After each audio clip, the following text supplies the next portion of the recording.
अलभ्या नाम भी शुभ है। सुनो, अलभ्या नाम अशुभ नहीं, शुभ है। क्यों? लभ्य ने प्राप्त होना, ठीक है ना? ध्यान रख करके जाना और इसको गलत नहीं समझना। चेंज करना तो बहुत कठिन है। तो आप 10वीं गए, 10वीं पढ़ रहे हैं ना, कैसे चेंज करोगे आप नाम? बहुत उलझन है, अब नहीं हो सकता। इसलिए वही है, शुभ है। सुन लो कैसे शुभ है, हम बता रहे हैं। प्रवचन के लिए टाइम कम पड़ता है, फिर भी आप लोग पूछे थे इसलिए बता रहा हूं। अलभ्या का मतलब अशुभ नहीं।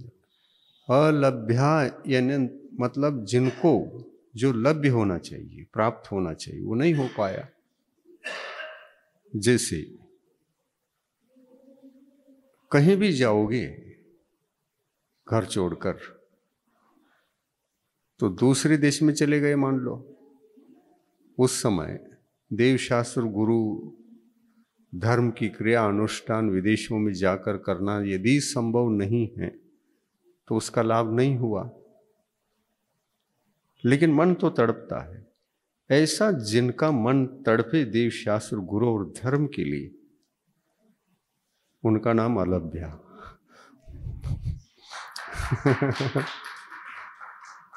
और इसलिए आप धार्मिक रहो। लाभ जब नहीं होता है तब आपका नाम सार्थक है। लाभ होता है तो बहुत ही सार्थक है। यदि होता है उस समय लभ्या, नहीं होता है तो अलभ्या। ठीक है ना? चिंता मत करो, चेंज मत करना, ये शुभ नाम है।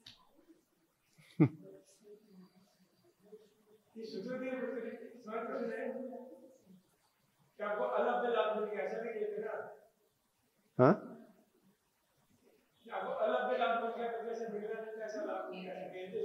बिल्कुल। देखो, कोई भी नाम होता है, एक शुभ होता है, अशुभ होता है। उसमें दोनों प्रकार के अर्थ निकलते हैं। शुभ अर्थ भी है और अशुभ अर्थ भी है। सापेक्ष कथन होता है और उस सापेक्ष कथन को ध्यान में रखना और उसका अर्थ निकालना ये सबके लिए संभव नहीं है। प्रायः क्या होता है, जिनको जैन धर्म का ज्ञान नहीं, चिंतन नहीं, विचार नहीं कर सकते, सीधा ही नाम को देख करके अशुभ कह देते हैं, तो वो अज्ञानी हैं। चेंज करने की जरूरत नहीं है।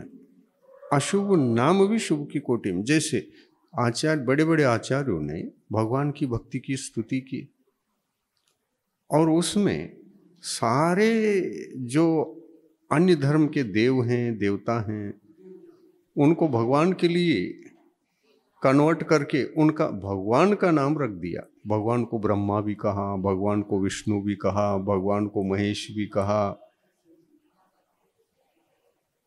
उधर लक्षण से देखोगे तो अशुभ है, इधर लक्षण से देखोगे तो अनेकांत ढंग से उन अशुभ लक्षणों को दीक्षा देकर पवित्र बनाया। और पवित्र बनाकर उन अपवित्र शब्दों को सोले में धो करके, सोले में रखकर इस मार्ग में उन नामों को ही शुभ बना दिया, स्वच्छ बना दिया। अब वो अरहंत भगवान के नाम बन गए। तो देखिए, जैन धर्म में जो शुभाशुभ की परिभाषा है, लक्षण है, वो एकांत से देखे तो मिथ्या है, अनेकांत से देखे तो सम्यक है, समीचीन है, योग्य है। तो जैनाचार्यों की इन भक्तियों से भी हमको शिक्षा मिलती है, पाठ मिलता है, समझने को अवसर प्राप्त होता है कि अरहंत भगवान जब ब्रह्मा विष्णु महेश हो सकते हैं तो वो महेश नहीं होते। यहाँ के ये महेश, ब्रह्मा विष्णु महेश के लक्षण अलग हैं और वहाँ के अलग हैं। यहाँ के गुणात्मक रूप से हैं, वहाँ दोषात्मक रूप से है। क्योंकि भगवान का लक्षण नहीं होते हुए भी वो जो लक्षण नाम पढ़ते हैं, नाम दोषों के कारण से अशुभ हो गए। भगवान के लक्षण नहीं है और भगवान बता दिया और नाम रख दिया। क्या रख दिया? ब्रह्मा विष्णु महेश। यही नाम यहां पर भी है, वहां पर भी है। तो यहां गुण होने से वही नाम शुभ, वहां दोष होने से वही नाम अशुभ। आया समझ में? ऐसा तो जैन धर्म है। गुण सापेक्ष चिंतन करोगे अलभ्य शुभ है, गुण निरपेक्ष चिंतन करोगे, दोष सापेक्ष चिंतन करोगे तो अलभ्य अशुभ है। तो जैन धर्म के अनुसार गुण होना चाहिए, ये अर्थ हो गया। आप गुणी बनो, धर्मात्मा बनो, आपके पास गुण है तो अलभ्य नाम शुभ ही शुभ है। इसलिए धर्म के आचार विचार अपने जीवन में जीवित रखो, शुभ ही शुभ है।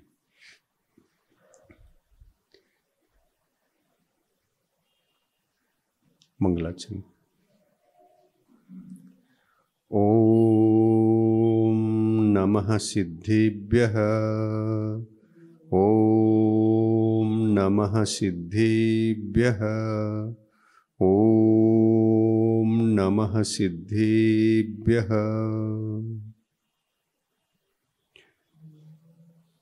नमः श्री वीतरागाय सर्वज्ञाय नमोस्तुते। हितोपदेशिने तुभ्यं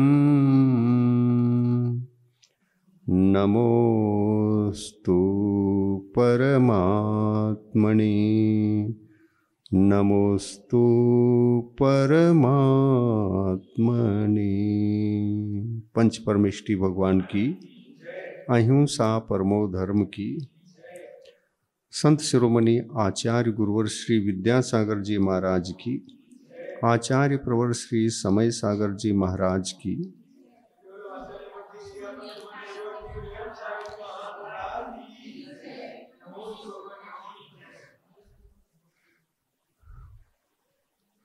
श्रावक जीवन के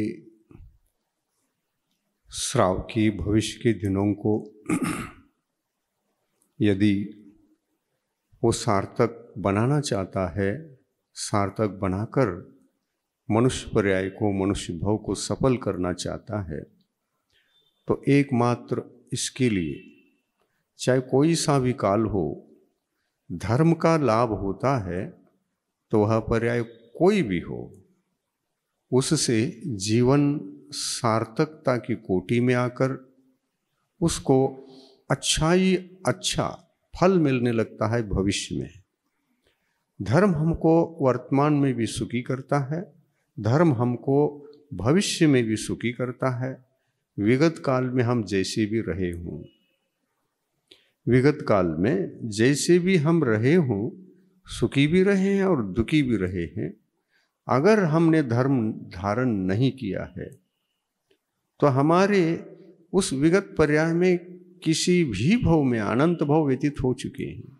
किसी भी भव में हम धर्म से रहित ही थे और इसीलिए जितनी शरीर पर्याय निकल चुकी हैं चारों गति के, वहाँ पर हम अशुभ बनकर अशुभ संसार मार्ग की पुष्टि करते हुए आत्मा के दोषों को बढ़ाते हुए जी चुके हैं। यह हमारा इतिहास है।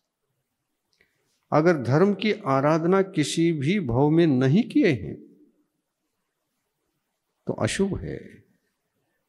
सारी पर्यायें अधर्म की कोटि में आएंगी और कदाचित उन पर्यायों में कभी एकाध बार धर्म भी स्वीकार किया है तो किया है। कौन सा धर्म? रत्नत्रय धर्म। रत्नत्रय धर्म ही धर्म है। तीन लोक में धर्म यदि किसी का नाम है तो रत्नत्रय धर्म। और इस रत्नत्रय धर्म का पर्यायवाची कोई एक शब्द में धर्म का नामकरण करना चाहिए या धर्म को नाम देना चाहिए तो दे सकता है अहिंसा परमो धर्मः। वस्तुतः एक शब्दों में कहो धर्म क्या है, तो अहिंसा का जीवन जीना, बाहरी रूप से भी अहिंसक और भीतरी रूप से भी अहिंसक, इन दोनों प्रकार के जीवन जीने को धर्म कहते हैं। अगर इसके विरुद्ध हम बाहरी रूप से भी हिंसक और भीतरी रूप से भी हिंसक कोई जीवन जी रहा हो, क्या उस व्यक्ति के उस जन्म को सार्थक कहेंगे? उस व्यक्ति के जितने भी आचार विचारों में जो भी सहीपना है या गलत है, वो क्या गुणों की कोटि में आएंगे? नहीं, दोनों ही गलत। अगर सम्यक दर्शन, ज्ञान और चारित्रात्मक इसमें से एक भी गुण हमारे पास न हो, तो बड़े बड़े अच्छा कार्य आप पर के लिए कितना भी करते रहो, पर का कल्याण होगा, परंतु स्व का कल्याण शून्य रहेगा। स्व को शून्य रखकर पर का उद्धार किया जा सकता है। एक अभव्य भी वह बाहरी रूप से किसी से झूठ नहीं बोलना, किसी की हिंसा नहीं करना, किसी को भला बुरा नहीं कहना, किसी की वस्तु का चोरी नहीं करना, बाह्य रूप से जिसको ब्रह्मचर्य कहते हैं और कुशील कहते हैं, कुशील का त्याग करना और ब्रह्मचर्य को स्वीकार करना, ये क्या अच्छे काम नहीं है? लेकिन ये स्वकीय नहीं है, ये परकीय है, पर संबंधित हैं। स्वकीय मतलब स्व संबंधित, परकीय का मतलब पर संबंधित। पर संबंधित हम कितनी भी अच्छा काम करें, स्व कार्य अगर अच्छे नहीं है, स्वयं आत्म कल्याण के कोई एक भी कार्य अच्छा नहीं है, एक भी नहीं है, शून्य है, तो पर के लिए कितने भी बड़े बड़े कार्य, उनके लिए सुख मिले, उनके लिए धर्म मिले। देखिए, धर्म, आत्मधर्म, अहिंसा धर्म, भीतरी धर्म, भावात्मक धर्म, अंतरंग धर्म, अंतरंग पवित्र आत्मा की यात्रा, अंतरंग आत्मा के पवित्र गुणों की आराधना, इसी का नाम अंतरंग धर्म है। और वह अंतरंग धर्म जब तक ये तीन रत्नत्रय अहिंसामय है और आत्मा के है, स्वकीय हैं, आत्मा के भीतर उत्पन्न होते हैं, एक भी उत्पन्न हो जाए, आत्मा अपने कल्याण के क्षेत्र में, अपने हित के क्षेत्र में वह अहिंसक हो गया। लेकिन भीतर में एक भी गुण नहीं है, तीन में से हिंसक है। किसका हिंसक? पर का नहीं, स्व का हिंसक, स्व की हिंसा, स्व का घात, ये अपने लिए, पर से इसका कोई संबंध नहीं। तो स्वयं आत्मा के गुण आत्मा में प्रकट हो जाए तो वो गुण ही स्वकीय धर्म कहलाता है। और उसी धर्म को पर के लिए तो दे दिया, स्वयं के लिए ग्रहण नहीं किया। तो स्वकीय धर्म जो गुणों से उत्पन्न होना चाहिए था वो तो है ही नहीं, लेकिन पर के लिए जो आत्मिक उनके हितकारी स्वकीय धर्म था उसका उपदेश देकर उसको प्राप्त करा दिया। तो पर की हित है, स्वकीय हित तो नहीं है। धर्म को इन शब्दों में सुलभता से हम समझने का प्रयास करें, बहुत उलझने की जरूरत नहीं है। धर्म किसका नाम है? स्व कल्याण करने के साथ साथ पर कल्याण करो, ये धर्म है, ये धर्म की परिपूर्णता है। स्व कल्याण को भूलकर पर कल्याण की चिंता करना, पर कल्याण का कार्य करना, ये धर्म के कोटि में कतई नहीं आता उसमें, क्योंकि स्वकीय धर्म जीवित नहीं है, पर की धर्म के लिए सहयोगी बनकर सबका कल्याण कर रहे हैं। उनको सम्यक दर्शन प्राप्त हो, उसको सम्यक ज्ञान प्राप्त हो, उनको सम्यक चारित्र की उपलब्धि हो, ये प्रयास पर के लिए होने से उनको दोनों प्रकार का धर्म लाभ हो रहा है, एक बाहरी भी और एक भीतरी भी। ऐसा कार्य क्या अभव जीव नहीं कर सकता? अभव जीव का उपदेश सुनकर अनंत जीव मोक्ष गए हैं। सुनो आप, ये बातें अनसुनी हैं, कभी किसी के मुख से बातें समझ में नहीं आती और सुनने को भी नहीं मिलती। ये अनसुनी बातें सुनना बहुत लाभदायक है, इससे आत्मा सजग हो जाता है और अपना कल्याण के लिए तैयार होता है। भगवान ने कहा जीवो, पहले कहा क्या बाद में कहा? जीने दो जीवो कहा या जीवो और जीने दो कहा? तो पहले पर का हित करना चाहिए क्या स्वयं का हित करना चाहिए? स्वयं का हित करना चाहिए। ऐसा क्यों? हम तो भोजन करते समय दूसरे का पहले सोचते हैं, दान आदि देते समय भी महाराज का आहार पहले कराते हैं, फिर बाद में करते हैं। वहां तो जीने दो, जीव उल्टा हो रहा है है कि नहीं?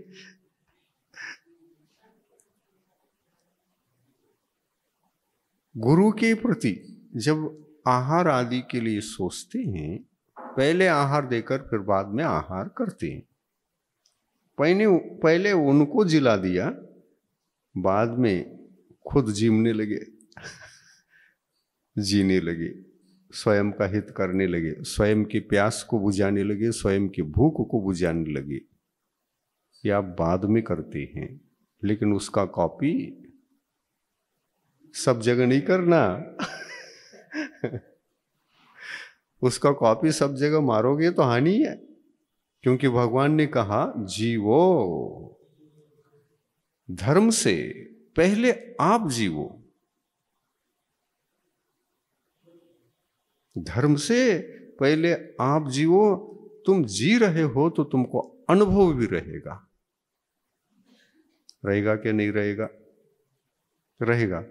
जी रहे हो, स्वयं धर्ममय जीवन जी रहे हो तो धर्म की अनुभूति रहेगी, और अनुभूति के काल में दूसरे को भी धर्म बताओगे तो बहुत सही बताओगे, दोष नहीं होंगे। कॉलेज में 2 प्रकार के प्रोफेसर होते हैं, साइंस पढ़ाते हैं। साइंस पढ़ करके विद्यार्थी सभी वो भी डॉक्टर बन जाते हैं। ऑपरेशन करने वाले एक बहुत बड़े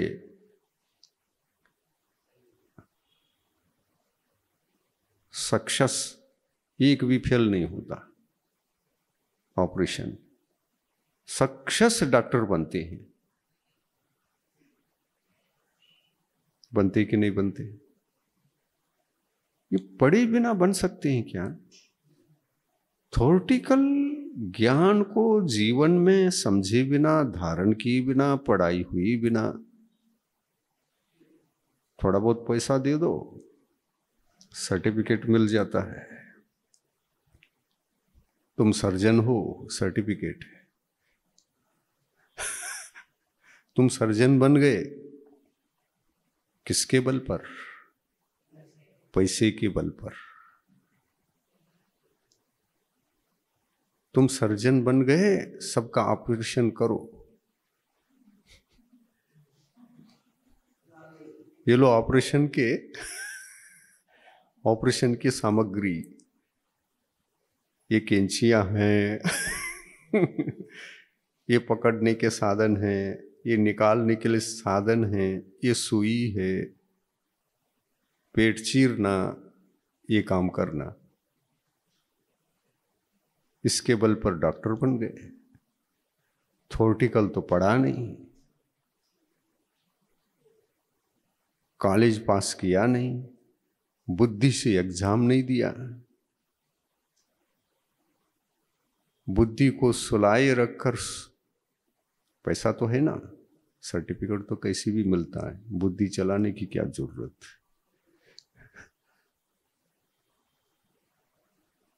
इस प्रकार विचार से सर्टिफिकेट मिल भी गया, क्या थ्योरेटिकल सब ज्ञान है?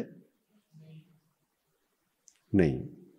जो थ्योरेटिकल अच्छी तरह से पढ़ता है वही प्रैक्टिकल कर सकता है, और प्रैक्टिकल की बिना अनुभव नहीं आता। कई लोगों का ऑपरेशन जो थ्योरेटिकल ज्ञान लिया था उसके आधार से ही ऑपरेशन चलेगा। प्रथम ऑपरेशन सक्सेस, द्वितीय सक्सेस, तृतीय सक्सेस, एक भी फेल नहीं। उस सर्जन को रैंकर कहते हैं, रैंकर डॉक्टर। और दुनिया उनके पास दौड़ती है, दूर दूर से आ रहे हैं, विदेश से आ रहे हैं मरीज, आपको ढूंढ रहे हैं। यहां भीड़ लगी है, आपको डेट निश्चित करके देना पड़ रहा है, तुम्हारा ऑपरेशन इस डेट को होगा। ऐसा होता है कि नहीं लोक में? अच्छे डॉक्टर हो तो अच्छे डॉक्टर कौन? जिनके पास थ्योरेटिकल भी परिपूर्ण है और प्रैक्टिकल यानी अनुभव करते करते करते करते, प्रैक्टिकल करते करते करते करते अनुभव भी बढ़ता रहता है, अनुभव भी बढ़ता रहता है। ऐसे अनुभवी डॉक्टर होना चाहिए। यहां तो शरीर का नहीं, धर्म क्षेत्र में तो आत्मा का ऑपरेशन करना है। यहां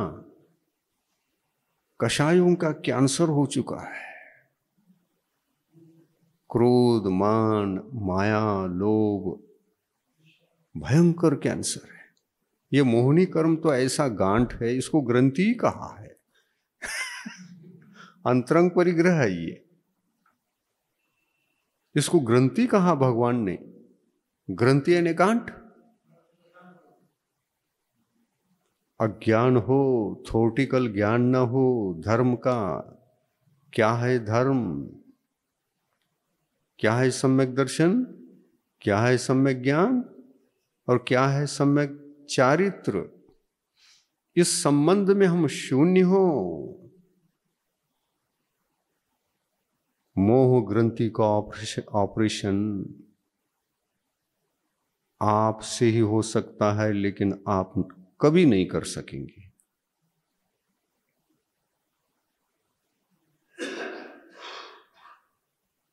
ये ऑपरेशन तो अपने हाथों से करना पड़ता है, दूसरा चलता ही नहीं। आत्मा को इस प्रकार से भीतरी कैंसर से मुक्त करा के आप स्वस्थ होना चाहते हैं तो दूसरी जगह इसके अस्पताल एक भी नहीं है। वो अस्पताल भी स्वयं के पास ही है,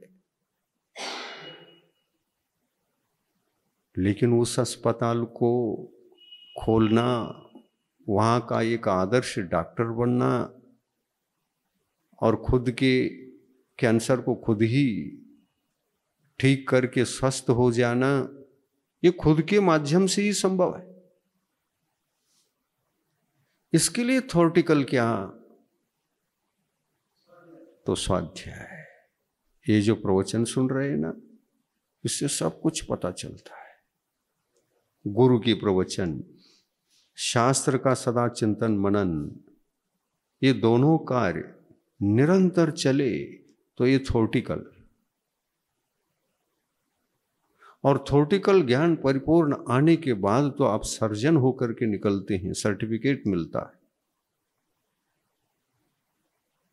और फिर साहस के साथ आप सहज रूप से ही इस मोह ग्रंथि, देखिए गांठ तो 8 बने हुए हैं आत्मा के भीतर, लेकिन एक गांठ ऐसा है, ग्रंथि यानी गांठ, एक गांठ ऐसा है उसका ऑपरेशन किए बिना दूसरे ठीक ही नहीं हो सकते, दूसरे का ऑपरेशन हो ही नहीं सकता। ऐसी 8 कर्म है, 8 भीतरी ग्रंथियां। लेकिन जिनेंद्र भगवंतों ने इन 8 कर्मों के विषय में, कौन से 8 कर्म? ज्ञानावरण आदि, ज्ञानावरण, दर्शनावरण, वेदनी, मोहनी, आयु, नाम, गोत्रांतराय, ये 8 हैं। ये 8 आत्मा के बहुत बड़े कैंसर गांठ हैं। एक ऊपरी जो गांठ है ना, वो खतरनाक है, उसका चीरा फाड़ी किए बिना, उसका चीरा फाड़ी किए बिना, वो भी 2 प्रकार का है, एक मिथ्यात्व का और एक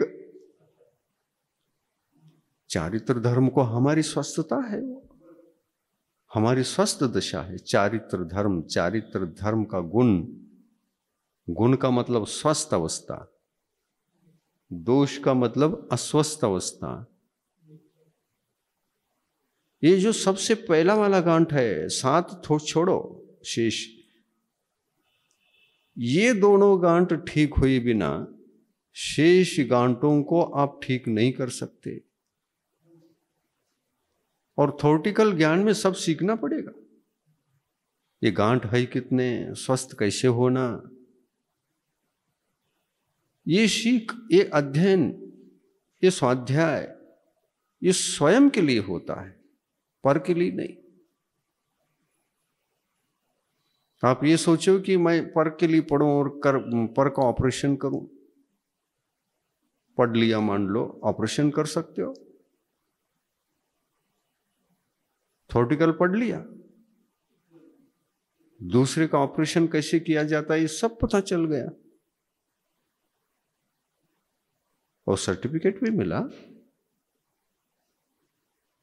थ्योरेटिकल ज्ञान जो दूसरे के लिए मैं हित कर सकता हूं, दूसरे का ऑपरेशन कर सकता हूं, दूसरे को बता सकता हूं, ये सब ठीक है, ये विचार मात्र है। क्या इन विचारों को साकार करना संभव है? असंभव। दूसरा तो इन गांठों का ऑपरेशन करके हमको हित, स्वास्थ्य कभी नहीं दे सकता।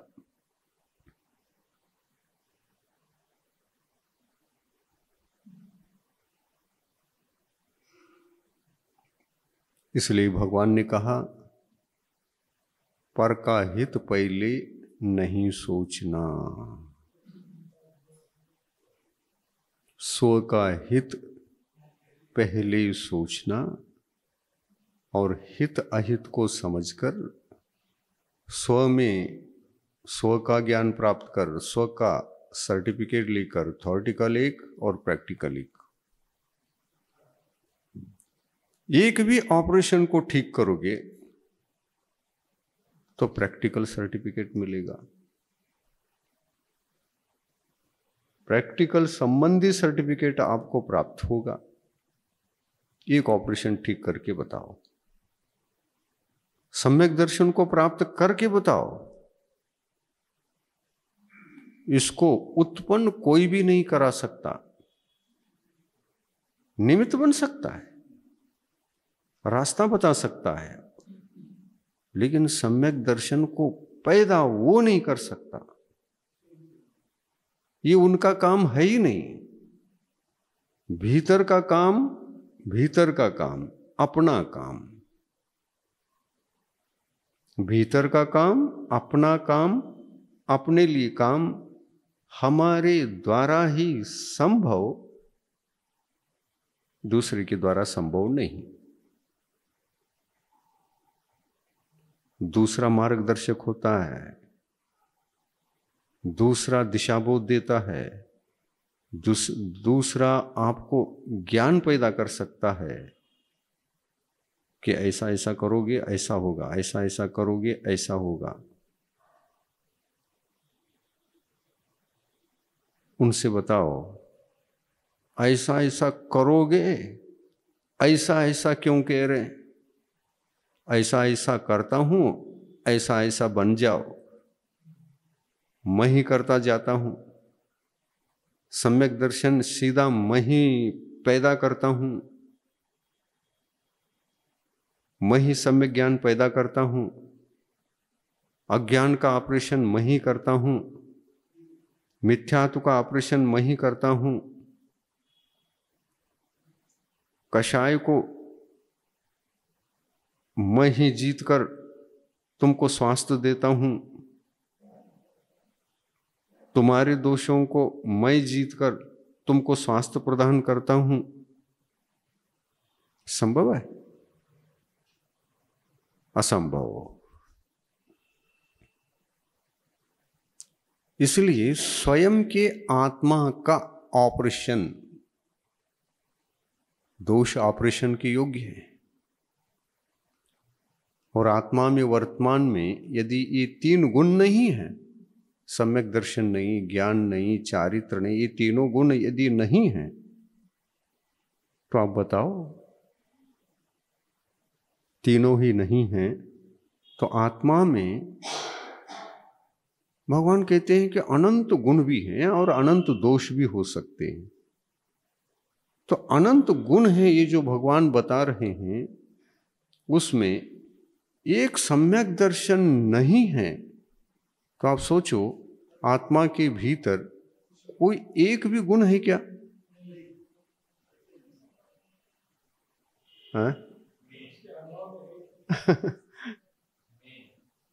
नहीं है।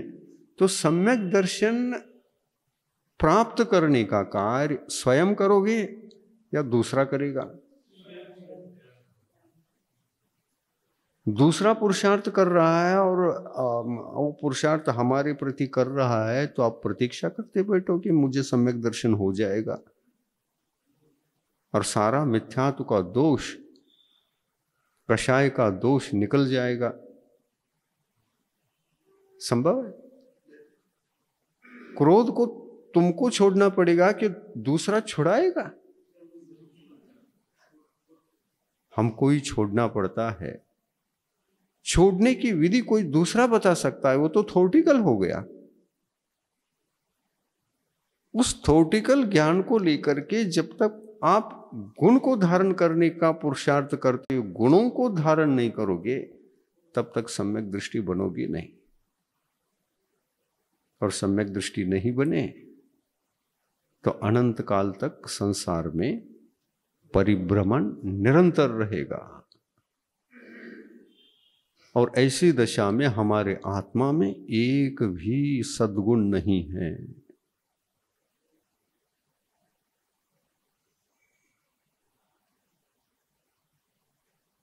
आप स्वयं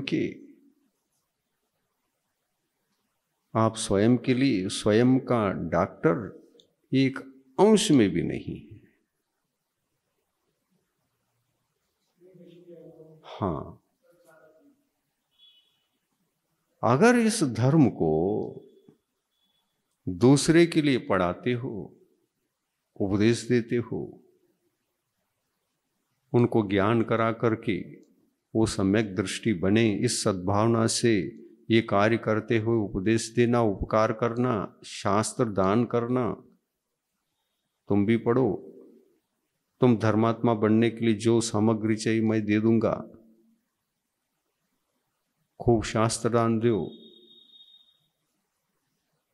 और खुद उसके ज्ञानी हैं तो उपदेश भी दो।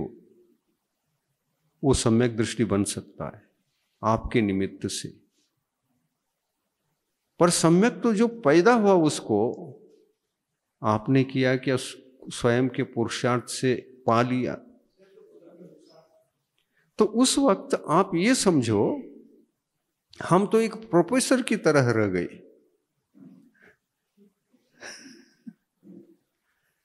प्रोफेसर क्या देता है?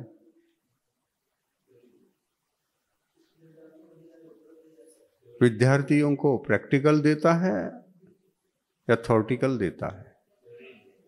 थॉर्टिकल। प्रैक्टिकल तो तुम्हें करना पड़ेगा। तुमको प्रैक्टिकल करने के योग्य बनाता है एक प्रोफेसर। और इसीलिए धर्म स्वयं के पुरुषार्थ से पैदा होता है, किसी अन्य के पुरुषार्थ से तुम्हें धर्म पैदा हो, सम्यक दर्शन ज्ञान चारित्र पैदा हो, और आत्मा सद्गुणी बने, अनंत गुणों को गुण का रूप देकर भगवंत बने, अरहंत कहलाए, सिद्ध भगवान कहलाए, ये संभव नहीं है।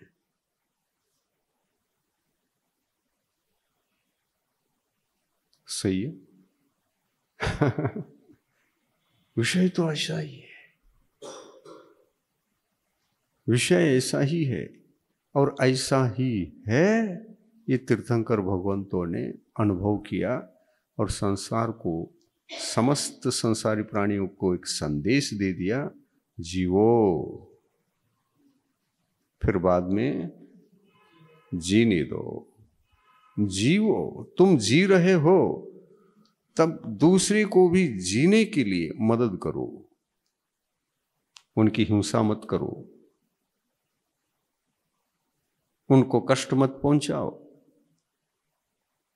उनको दुखी मत बनाओ। अच्छे बोलो,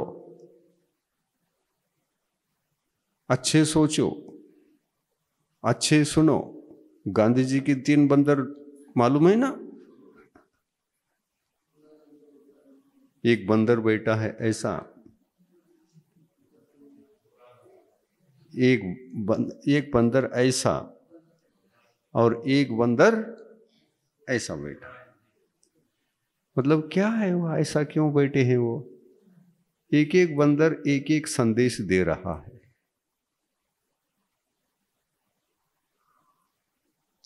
और इन तीनों को एक बंदर दिखा नहीं सकता।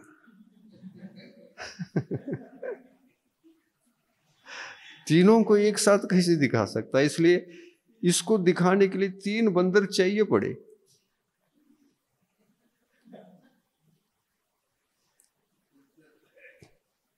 तो धर्म के क्षेत्र में भी 3 बंदर हैं, सम्यक दर्शन, सम्यक ज्ञान, सम्यक चारित्र।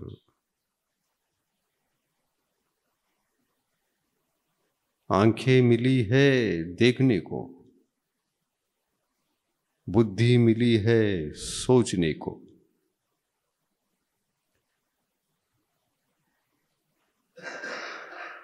है ना? सोचना सम्यक ज्ञान, देखना सम्यक दर्शन। सम्यक दर्शन कहता है ऐसा रहो, दूसरे का दोष नहीं देखना, ऐसा। सम्यक दर्शन ये संदेश देता है। सम्यक दर्शन कहता है दूसरे की बुराई मत देखो, देखना हो तो गुणों को देखने के लिए खोलो।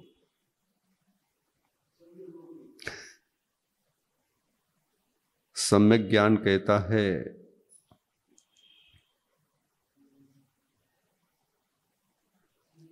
बुरा मत सुनना, बुद्धि से काम लो। बुरा सुनना नहीं,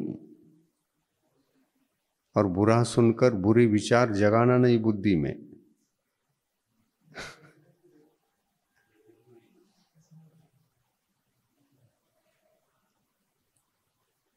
सोचो जैन धर्म को कितना गहराई में है।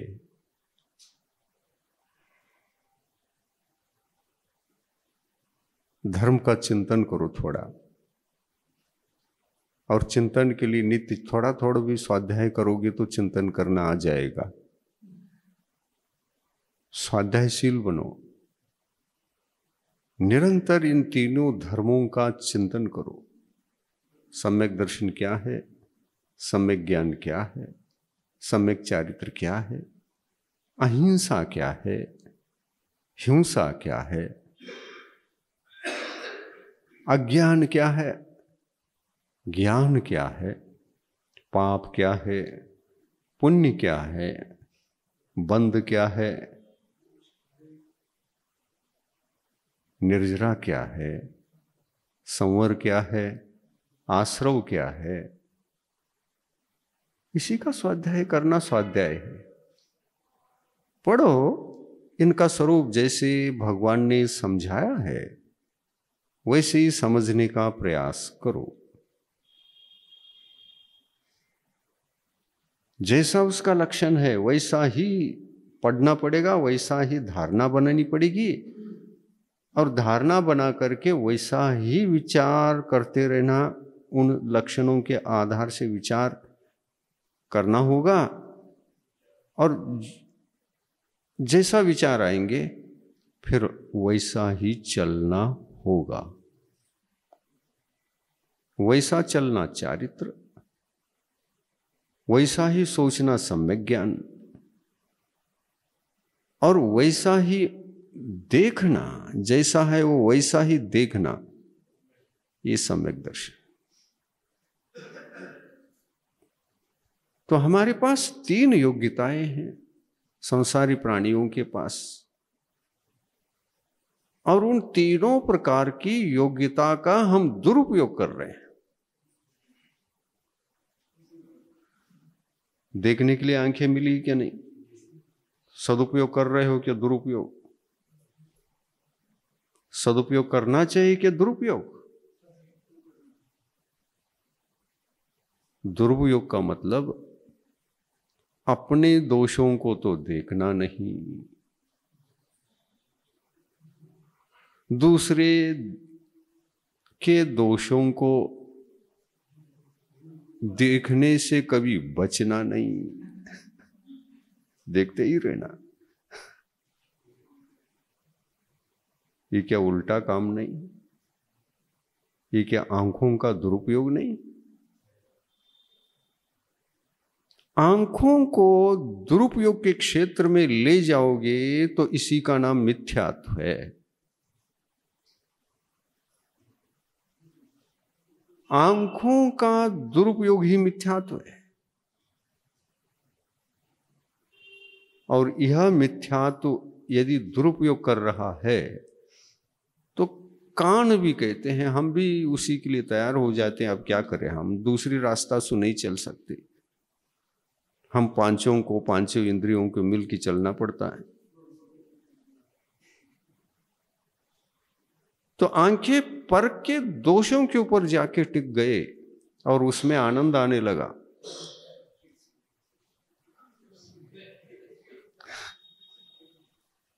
वहां बाहर जाकर टिक गए, गुण भी थे। ऐसा नहीं कि किसी जीव के पास गुण ना होते। संसार में ऐसा कोई भी जीव नहीं जो एक भी गुण को धारण नहीं करता हो। भीतर का छोड़ो, अनंत गुणों में से कोई एक भी अच्छा गुण नहीं है, लेकिन बाहर तो गुणी दिखाई दे। अभाव भी गुणी है बाहर से, अंतरंग से एक भी गुण उसके पास मौजूद नहीं है। समझ में आ रहा? अभव जीव को आत्मा की दृष्टिकोण से देखो, उसकी आत्मा एक भी गुण का धारी नहीं है, लेकिन बाहर में गुण ही गुण है। अगर वो दिगंबर मुनि बन गया, बन सकता है कि नहीं? द्रव्यलिंगी बन सकता है कि नहीं? द्रव्य वृत्ति बन सकता है कि नहीं? द्रव्य 28 मूल गुणों को धारण कर सकता है कि नहीं? तो ऐसा द्रव्य 28 मूल गुण हो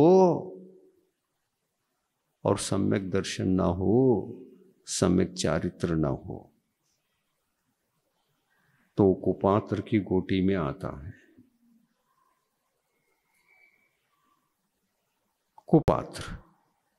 कुपात्र कैसा? कुपात्र के लक्षण में यही कहा, कुपात्र में न तो सम्यक तो गुण होता है और न सम्यक ज्ञान होता है और न सम्यक चारित्र। ये जो भावात्मक हैं, आत्मगत हैं, भाव सम्यक दर्शन, भाव सम्यक ज्ञान, भाव सम्यक चारित्र, ये आंतरिक धर्म हैं तीनों मिलकर के।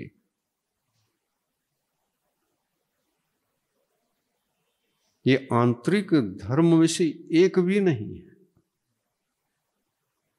लेकिन बाहरी रूप से जो द्रव्य सम्यक दर्शन है, जो द्रव्य सम्यक ज्ञान है और जो द्रव्य सम्यक तो चारित्र है, सब हो सकता है।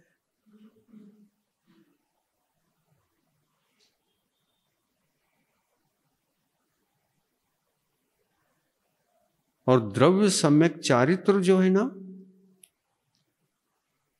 पर के ऊपर दया करके षटकायिक जीवों को बचाना, न एक इंद्रिय को मारना, न तरस जीवों को मारना।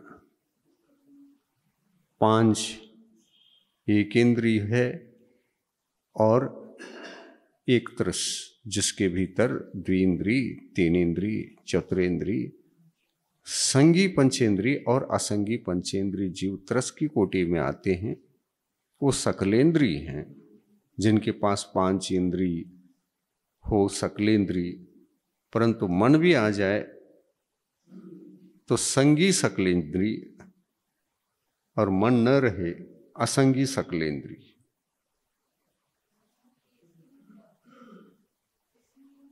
इतने प्रकार के जीव हैं वैरायटी में। इंद्रिय की अपेक्षा से एक इंद्रिय भी हैं और तरस भी हैं।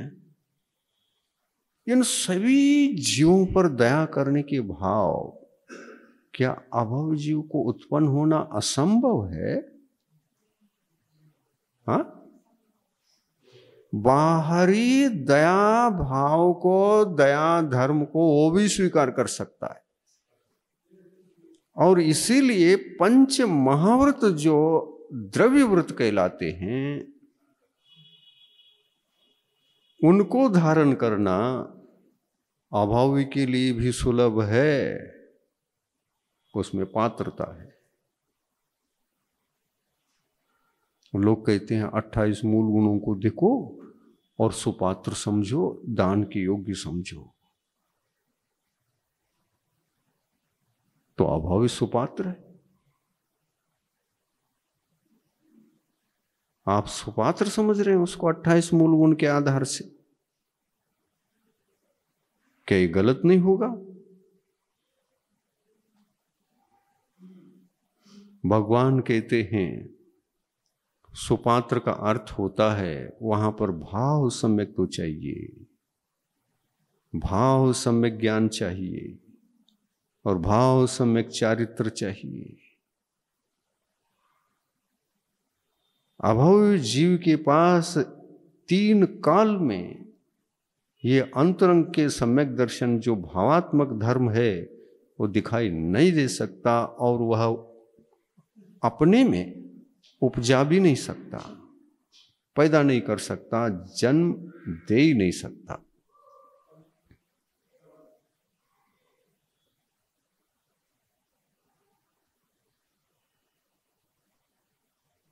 आप अपने घर में शोकेस में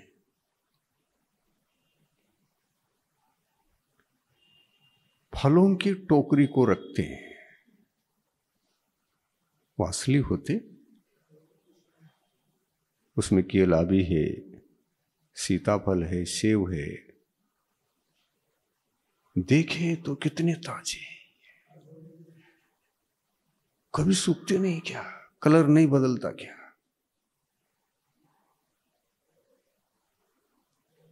बदलकर हरे से पीले नहीं होते हैं क्या? 1 साल पहले भी देखा ऐसे ही थे, आज भी दिखा रहा हूं ऐसे ही हैं, पता नहीं ये नकली फल कब तक ताजा दिखेंगे।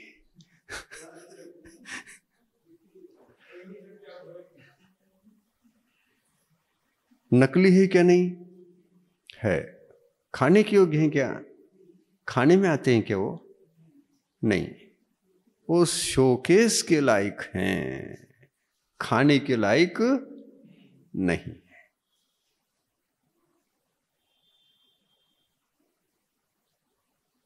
ऐसा अभव के जो 28 मूल गुण होते हैं, शोकेस के धर्म होते हैं।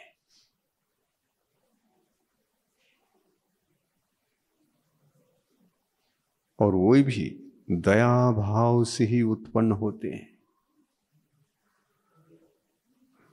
क्या दया के बिना उत्पन्न हो गए? दया के बिना क्या त्रस और स्थावर जीवों को बचा रहा है? दया भाव करुणा भाव वहां पर भी हैं, पर इस दया की पहचान अंतरंग दया की कोटि में रख करके उसकी पहचान नहीं कर सकते। अंतरंग दया अलग हुआ करती है और बहिरंग दया अलग हुआ करती है।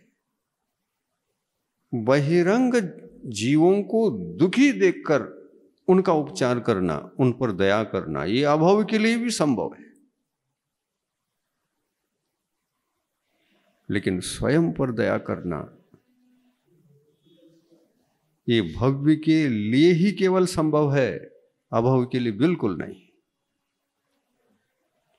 इसलिए दया धर्म को 2 तरह से देखो, वो एक नहीं हो सकता। बाहरी दया अलग है, जो बाहरी होता है वो अंतरंग नहीं, जो अंतरंग होता है बाहरी नहीं। जो अंतरंग दया होती है वो अंतरंग धर्म सम्यक्त्व के साथ ही होती है। वो दया हमको अपने आप को मिथ्यात्व के दुख से, संकट से, पीड़ा से बचाकर सम्यक दर्शन में ला करके रख देता है। उसका नाम भाव सम्यक दर्शन है। आ रहा है समझ में? कभी सुना था दया भी 2 प्रकार की है? नहीं सुना था। और ये सभी अनसुने रहेंगे तो आप कैसे रत्नत्रय धर्म को धारण कर सकोगे? थ्योरेटिकल ही कभी किसी से सुनाई नहीं दिया है, प्रैक्टिकल क्या करोगे? बहुत मुश्किल है। इन उपदेशों को रुचिपूर्वक सुनो, चिंतन मनन करो, तभी आत्मा के हित के क्षेत्र में आगे बढ़कर तुम कहीं परमात्मा बन सकते हो। स्वयं पर दया करो। जैसे अभव जीव पर के ऊपर करता है, स्वयं पर नहीं कर सकता, आप दोनों पर कर सकते हैं। ये उपदेश भगवंतों ने भव्य जीवों के लिए मात्र दिया है।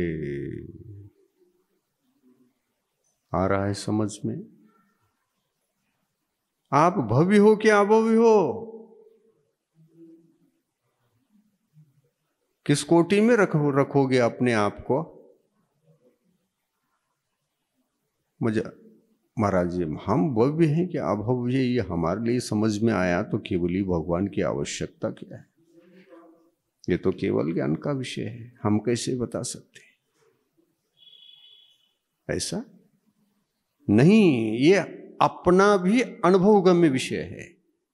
ये धारणा मत बन के बैठना कि केवल ज्ञान का विषय है, इसको कौन जानता है, भव्या भव्य। गलती कर रहे हो। भगवान तो जानते ही हैं तुम भव्य हो क्या अभव्य, लेकिन क्या आप जानने में समर्थ नहीं है? समर्थ हो। कैसे जानोगे? यदि मैं अपने आत्मा के भीतरी रोगों को, जो आठ प्रकार के गांठ हैं, इसका अध्ययन शुरू करूंगा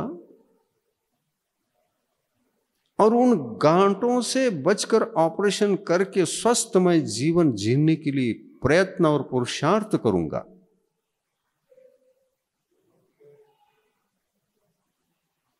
और ऐसा पुरुषार्थ करूंगा तो ऐसा होगा, नहीं करूंगा तो ये नहीं होगा।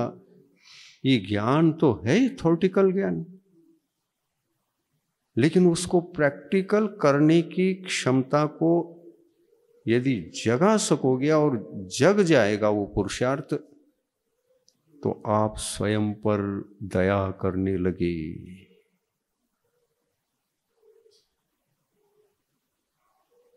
मिथ्यात्व के गांठ से, कषायों के गांठ से आत्मा को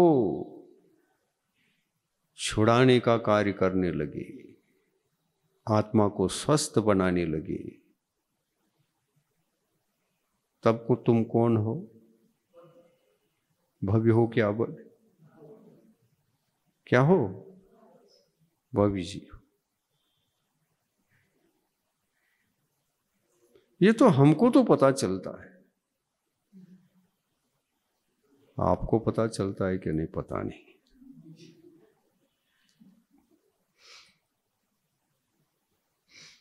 हमको लगता है कि हम दिन रात वही काम कर रहे हैं, ऐसा लगता है। खुद के ऊपर ही दया करने के लिए क्या क्या सामग्री चाहिए, क्या कैसा ज्ञान चाहिए, क्या कैसा चिंतन करना चाहिए, क्या क्या खोजबीन रिसर्च करना चाहिए, स्वाध्याय करते हुए दिन रात मैं यही करता हूं। क्या मैं भव्य नहीं हूं? क्या इस भव्यत्व की अनुभूति मुझे नहीं हो रही है? मैं जिस उद्देश्य को लेकर के जो स्वाध्याय कर रहा हूं, कार्य कर रहा हूं, चिंतन कर रहा हूं, वो उद्देश्य मुझे ही मालूम नहीं है। और मेरा उद्देश्य भगवान को पता है और मुझे पता नहीं।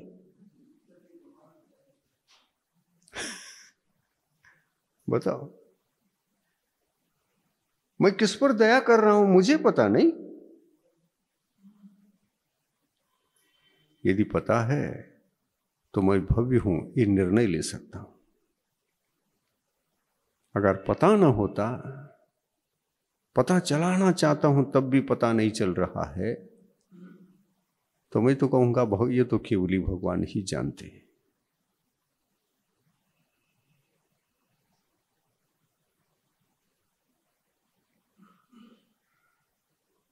लेकिन जो भव्य होगा उसको किस पर मैं दया कर रहा हूं ये पता चलेगा ही चलेगा।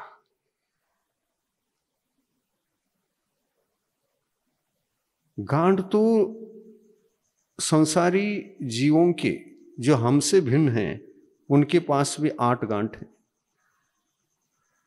और अपने पास भी 8 ही गांठ हैं, और इस सब के लिए कैंसर। और ध्यान रखना, भव्य जीव तो इस कैंसर से मुक्त हो सकते हैं, लेकिन अभव्य जीव 3 काल में भी कैंसर रोग से मुक्त नहीं हो सकता। वो दूसरे के जीवों के कैंसर को ऑपरेशन करके बाहर निकालने में निमित्त बन सकता है, वो ज्ञान दे सकता है, और वो अभव्य से सीख कर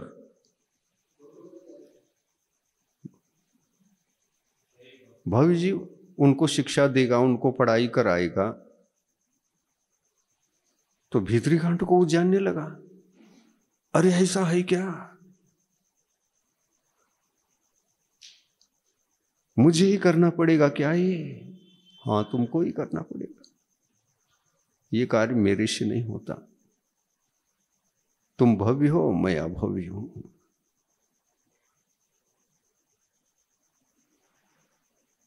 मुझसे संभव नहीं।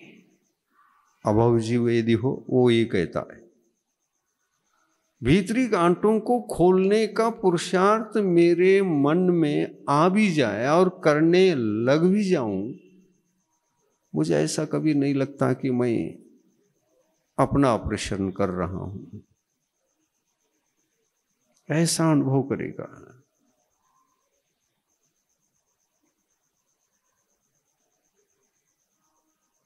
तो ये अभव्य को ही अनुभव नहीं आता।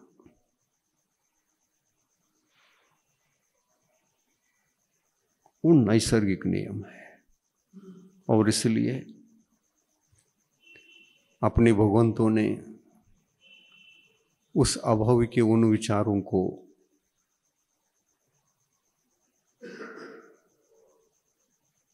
भव्यत्व की कोटि में नहीं रखा,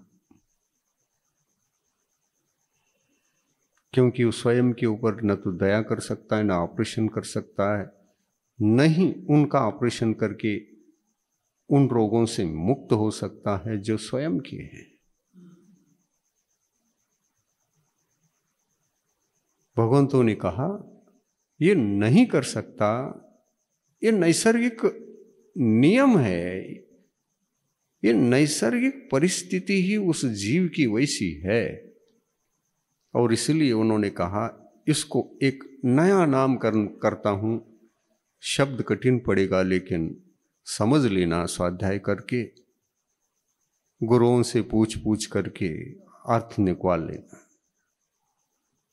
भगवान ने बताया है अभव्य का वह अभव्यत्व स्वयं को महसूस होता है, और इसलिए कहता है मैं भव्य बनने के लिए चाहता हुआ भी, पुरुषार्थ करता हुआ भी, मैं भव्य बन गया ऐसा कुछ मुझे कभी लगता नहीं।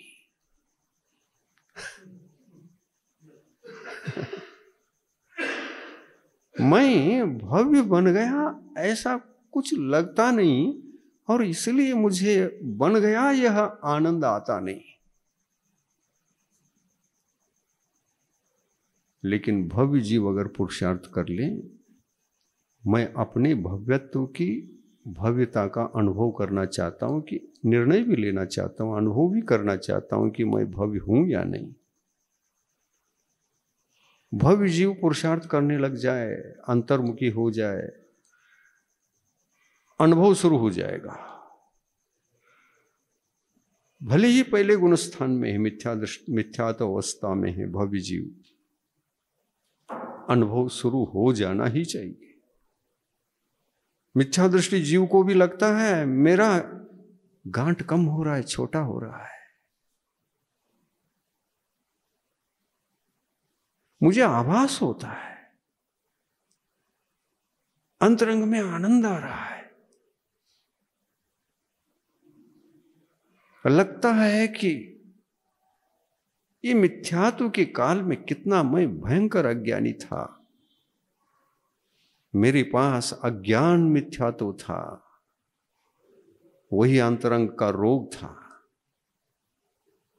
और इसी अज्ञान मिथ्यात्व के इर्द गिर्द जो और चार थे, वो इसके वजह से थे, वो उपगांठ थे।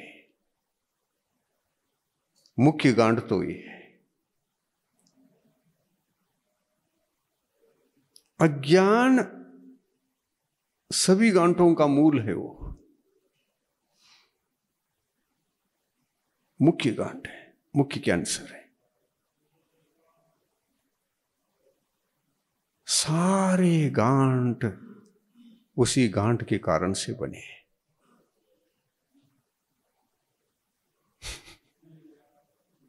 इसलिए गुरु जी ने भी लिख दिया समय सार के, हिंदी पद्यानुवाद करते हुए गुरुजी ने लिखा, ज्ञान दुख का मूल है, ज्ञान ही दुख का कूल, राग सहित प्रतिकूल है और राग रहित अनुकूल। चुन चुन इनमें उचित को, अनुचित मत चुन भूल। समय सार का सार है, निज बिन सब कुछ धूल। कितनी बड़ी बात लिख दी। गुरु के मुखार विंद्र से जो वचन झड़ते हैं, एक एक शब्द मोती की तरह बाहर आते हैं।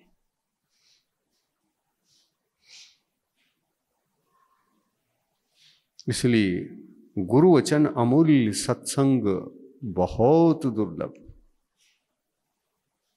बहुत दुर्लभ सत्संग। और सत्संग मिले बिना, गुरु की वाणी सुने बिना कभी भी कोई भव्यात्मा अपना कल्याण नहीं कर सकता। समय पूर्ण होने जा रहा है, दृष्टि उधर जा रही है, क्षमता नहीं है, असमर्थ है। हम भव्य होकर के भी असमर्थ हैं, क्षौक्षम इतना नहीं, पुरुषार्थ इतना नहीं। महाराज आप तो पूरी रात में बोलो कहो तो आपको शक्ति कम नहीं पड़ती, ऐसी शक्ति हमको भी दो। आप ये कह सकते हैं। और आपके पास ये शक्ति आई तो इस स्थान से सुबह तक नहीं उठ सकते आप। बल है, क्षमता है, क्षौक्षम है। समय कैसे गुजरता है पता नहीं चलता। ये श्रोता के पास भी गुण होना चाहिए, आकुल व्याकुल नहीं। ये मोती झड़ते समय सजग होकर, झेल कर, झोली भरकर घर ले जाना चाहिए। एक एक मोती देख देख कर वहां भी आनंद दिला सके, ऐसी योग्यता यदि आपके पास भी आ जाए तो गुरु को कितनी प्रसन्नता होगी, कितना आनंद आएगा। गुरु तो समझेंगे कि ये भव्यात्मा अल्प संसारी है, ये तो निश्चित 3 भव से मोक्ष जाएगा। धर्म के वचनों को सुनने में जो सदा ही उत्कंठित रहता है, समय का भान नहीं रहता, वही समय सार के सार को जी सकता है।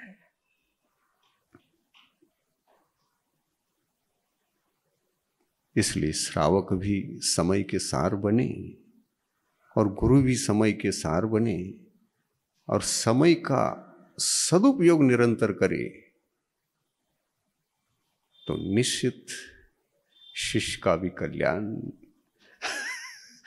गुरु का भी कल्याण। समस्या को पूर्ण करके आइए, लेकिन वापस आइए, बैठिए।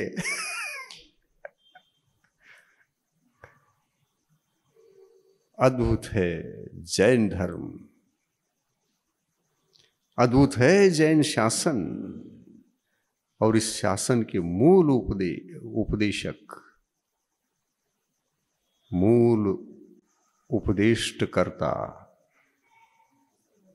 केवली भगवान है, सर्वज्ञ देव है।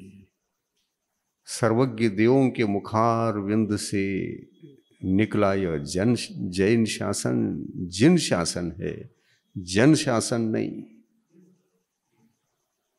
ये जिन शासन है और ये जिन शासन सदा जयवंत है, इस पृथ्वी पर सदा जीवित है। सबका कल्याण व करने वाला ये शासन, इसकी मृत्यु ही नहीं, इसका अभाव नहीं होता कभी। ये सोचना सही है छठे काल में तो ये शासन नहीं रहने वाला महाराज, नहीं रहेगा, दबा रहेगा 21,000 वर्ष तक, आगे जाकर पुनः उत्पन्न होगा। मछली डूब गई तो मर गई नहीं, वो तो डूबी हुई है, आपको दिखेगा नहीं। जब छठा काल आता है तो गहराई में चला जाता है जिन शासन। जब पुनः आगामी उत्सर्पणिका 3 काल छोड़ करके देखिए, अवसर्पणिका छठा काल, उत्सर्पणिका प्रथम काल और उत्सर्पणिका द्वितीय काल, ये कितने वर्ष होते मालूम? अभी अवसर्पणी चल रहा है, पंचम काल चल रहा है, ये 21,000 वर्ष का है। यहां तो है जिन शासन जीवित है, गुरु मौजूद हैं, श्रावक श्राविकाएं मौजूद हैं, इन्हीं से जिन शासन उनके जीवन में जीवित होकर सांस ले रहा है श्रावक, है गुरु। लेकिन इस तथ्य को न समझने वाले अज्ञानी कहते हैं पंचम काल में सच्चे गुरु नहीं हो सकते। बताओ, अज्ञान है क्या ज्ञान है ये? महाज्ञान, अमावस्या का अज्ञान, धारणा बना ली। इस प्रकार की धारणा अज्ञानी जीव ही बना सकते हैं। अरे भगवंतों की वाणी है कि पंचम काल के अंतिम समय तक ऐसे सच्चे गुरु जीवित रहेंगे इस पृथ्वी तल पर, जिनके गुणस्थान छठा सप्तम भी दिखाई देगा। और ये श्रृंखला पूरे पंचम काल में जीवित रहेगी, एक गुरु के बाद दूसरे, दूसरे गुरु के बाद तीसरे, इनकी परंपरा जीवित रहेगी। ये भगवंतों की वाणी है। और अज्ञानियों की वाणी देखिए, ये सब स्वाध्याय नहीं करते, भगवान ने क्या कहा क्या नहीं कहा, केवली भगवान की वाणी क्या है क्या नहीं है, कुछ नहीं सोचते। बुद्धि में आ गई, किसी को देख लिया दोष दृष्टि से और कह दिया पंचम काल में भावलिंगी हो नहीं सकती, सब द्रव्यलिंगी रहते हैं, इसलिए धर्म नहीं पृथ्वी पर। और फिर ऐसा कहोगे तो सोचो, क्या कुंद कुंद स्वामी भावलिंगी नहीं थे जिन्होंने समय सार लिखा? भावलिंगी नहीं थे। भद्रबाहु श्रुत केवली उनके गुरु इसी पंचम काल में जन्मे और इसी पंचम काल में सल्लेखना मरण किए। क्या वो भावलिंगी नहीं थे? श्रुत केवली थे। और श्रुत केवलित तो पद तो भव्य जीवों को ही उत्पन्न होता है। भावलिंगी के पास ही द्वादशांग का शास्त्र संपूर्ण होता है, उनको कहते हैं श्रुत केवली। क्या वो भावलिंगी नहीं थे? बताओ। तो ये पंचम काल के भावलिंगी है। और ये तो अज्ञानी कह रहा है कि पंचम काल में द्रव्यलिंगी ही होते हैं, शुरू से लेकर अंत तक।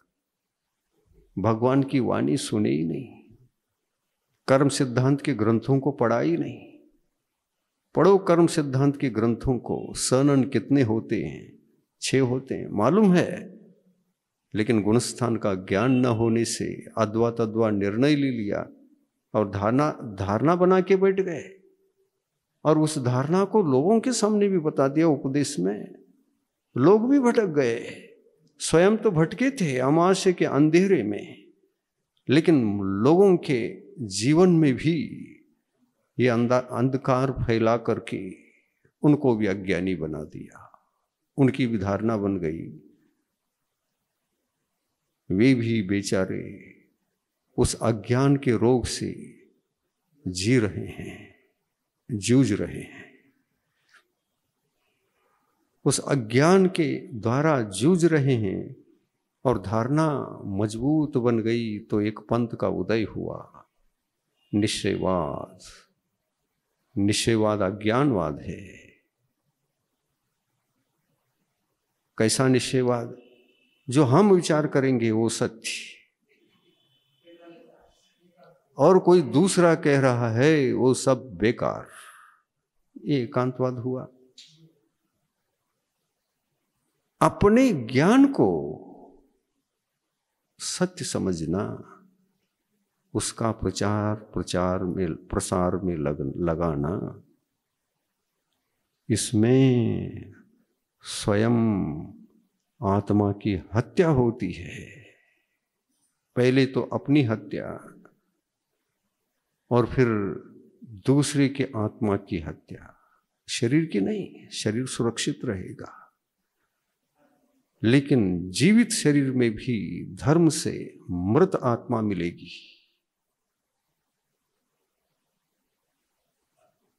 गंभीर विषय है। जैन धर्म को पाकर कल्याण का मार्ग विवेक बुद्धि से करने के बजाय अज्ञान बुद्धि से, देखिए जैन कुल मिलना, जैन बनना, जैन कुल में जन्म लेना कितना दुर्लभ है, सबको नहीं मिलता। और देखो भटकते हुए इन लोगों को, मिथ्यामती बन गए, जिनवाणी शास्त्र को, जो उच्च उच्च शास्त्र थे, समझ नहीं पाए, जहर बन गए सब। क्यों? ऐसा क्यों हुआ? पंचम काल में गुरु नहीं हो सकते तो गुरुओं के पास जाना सवाल ही नहीं उठता। गुरु सन्मार्ग दिखा सकते हैं, अपने जीवन को उन्हीं की संगति से बचा लिया। ये कितना बड़ा घात है। ये बाहरी मोक्ष मार्ग का भी घात है और भीतरी मोक्ष मार्ग का भी प्रघात है। न स्व का कल्याण न पर का कल्याण, न स्वयं धर्मात्मा न पर धर्मात्मा, न स्वयं पुण्यात्मा, न कोई पर को पुण्यात्मा बनाने के लिए कोई उनके पास साधन उपाय।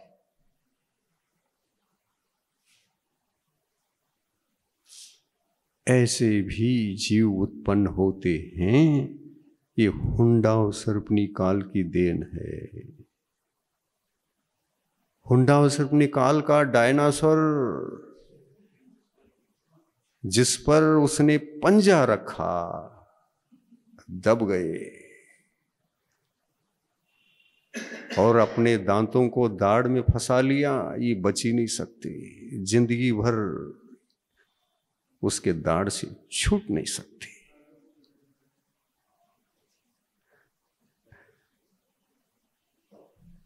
ऐसा हो रहा है। आप इतना ही समझ लेना, ये सब हुंडा और सर्पनी काल के उदाहरण है। जैन कुल में जन्म लेकर स्वयं को कल्याण के मार्ग पर लगाना नहीं सीखा, सत्य देव की वाणी से भी वंचित और सत्य गुरुओं से तो बहुत दूर, क्या होगा? तो इसलिए इतना समझो, ये डायनासोर के पंजे में दबे, और ये भगवान ने ही पहले से ही कहा था कि ये दबे रहेंगे। और इनका होनहार ही ऐसा है, जिनका सामर्थ्य, जिनकी शक्ति, जिनकी बुद्धि चल नहीं सकती, चाहे जन्म भली ही फिर उच्च कुल में भी क्यों न हुआ हो। सोचने की क्षमता नहीं है। और इसलिए डायनासोर ने आकर के हमको दबोच लिया, पंजा रख दिया, घायल हो गए, मरना ही शेष है, दाढ़ में रख दिया ले जाकर।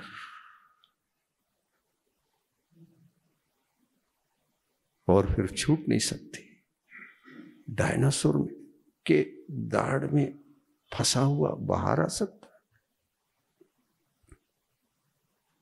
और इसलिए उसको बाहर निकालने का कोई उपाय भी नहीं किसी के पास।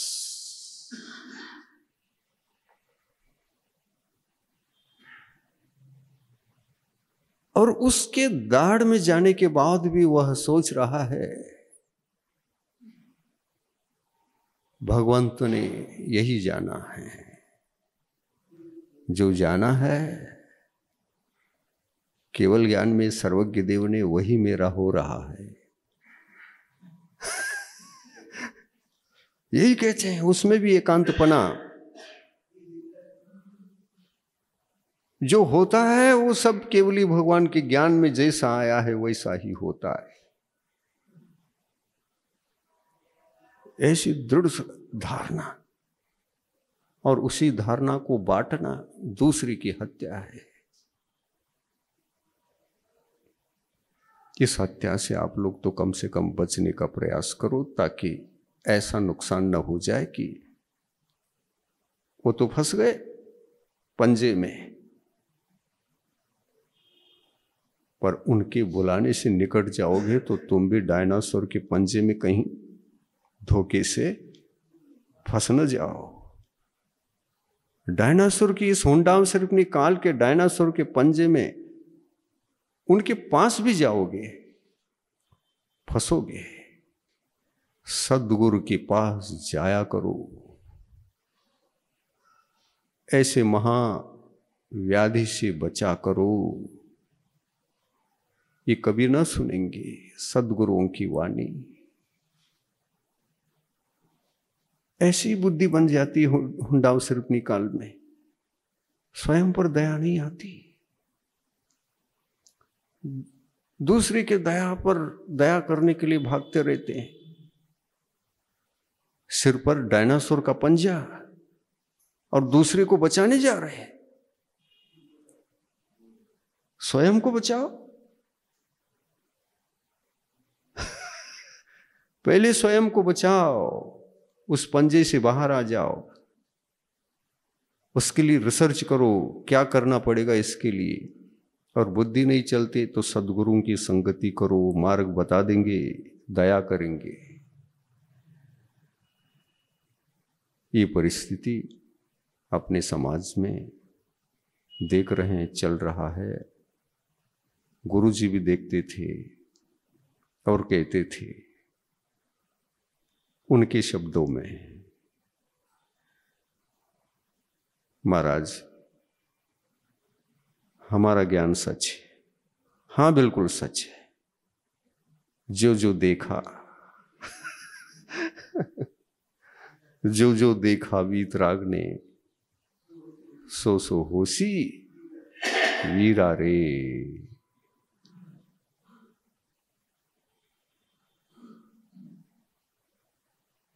ऐसी बुद्धि होती है अज्ञान बुद्धि, और उस अज्ञान बुद्धि के लिए चारित्र मोहनी कार्य और पेट्रोल डालता है तो भभकता है।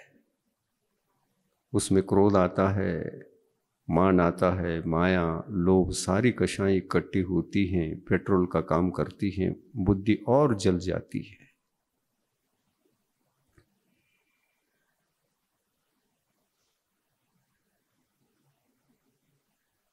भगवंत और भगवंतों के मंदिर पर भी ऐसे हुंडाव सिर्फ निकाल के जीव, अज्ञानी जीव कब्जा कर लेते हैं।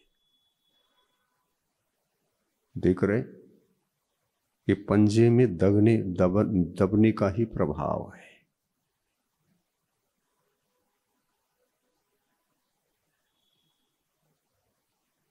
और कहीं ऐसा ना हो जाए तो तुम भी दब जाओ उनके साथ। उनको जीतने की शक्ति तुम्हारे पास है, हराने की शक्ति तुम्हारे पास है। तुम तो डायनासोर की पंजे से बहुत दूर हो, स्वस्थ हो। डायनासोर आपको दबा नहीं सकता क्योंकि सत्संग में है, सत्संग की गुरु आपके पास है, इसलिए दब नहीं सकते आप। अपनी शक्ति को, अपने बल को आप बढ़ा रहे हैं, आप हित कर रहे हैं, आप सुखी हैं, परम सुख की नींद ले रहे हैं गुरु के सहारे से।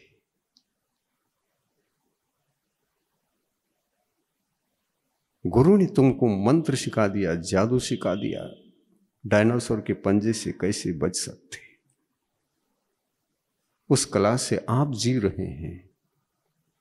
और इसीलिए आप गुरु के कारण से सुरक्षित हैं।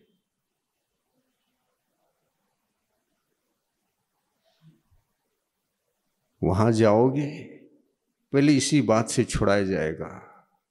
धारणा बनाओ, पंचम काल में कोई भावलिंगी मुनि नहीं होते।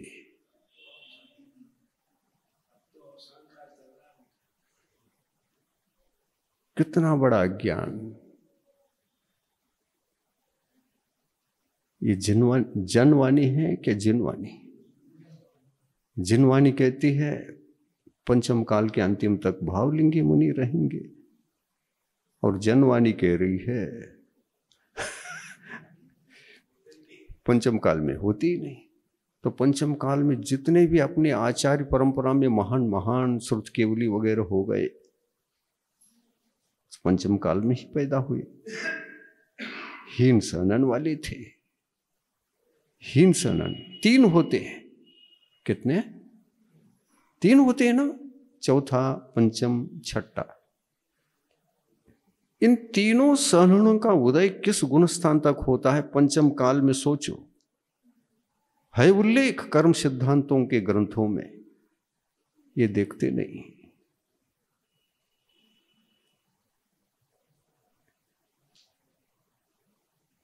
उस ओर ध्यान ही नहीं जाता, ठीक से स्वाध्याय करते नहीं। अपने ज्ञान के अभिमान में, अज्ञान के अभिमान में मैंने जो सोचा वही सही है, वो तो क्षायिक मिथ्यात्व है।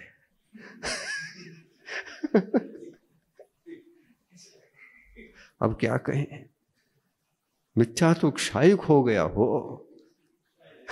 उसको क्षौषम कैसे बनाओगे? औपशमिक कैसे बनाओगे? वापस कैसे लाओगे? तुम गुणों को क्षायिक बनाने के पश्चात उसको क्षौषमिक बना सकते हो, नीचे की सीढ़ी में ला सकते हो। क्षायिक को औपशमिक बना सकते हो? नहीं। वैसे ही मिथ्यात्व भी एक क्षायिक हो जाए, और क्षायिक मिथ्यात्व किसके पास होता है ये सुनिए। अभावी तो सभी क्षायिक मिथ्या दृष्टि होते, बना ही नहीं सकते। अभाव जीव के लिए बाहर में हुंडा सिर्फ निकाय काल का डायनासोर आया हो नहीं, कुछ फर्क नहीं पड़ता। डायनासोर नहीं भी आया हो तो एक क्षायिक मिथ्या दृष्टि रहेंगे।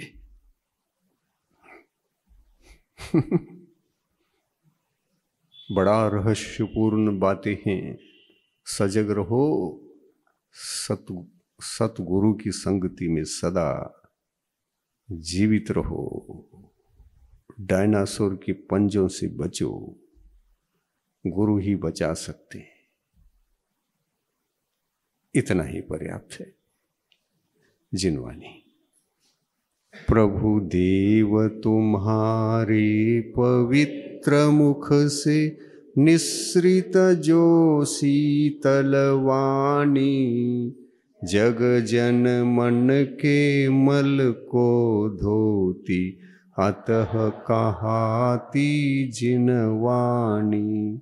जयवंतो माँ जग में तब तक जब तक सूरज चांद रहे, शीश नवाते कर्म हरू माँ अब तक हम विषयांध रहे, अब हम ना विषयांध रहे। जिनवानी माता की जय।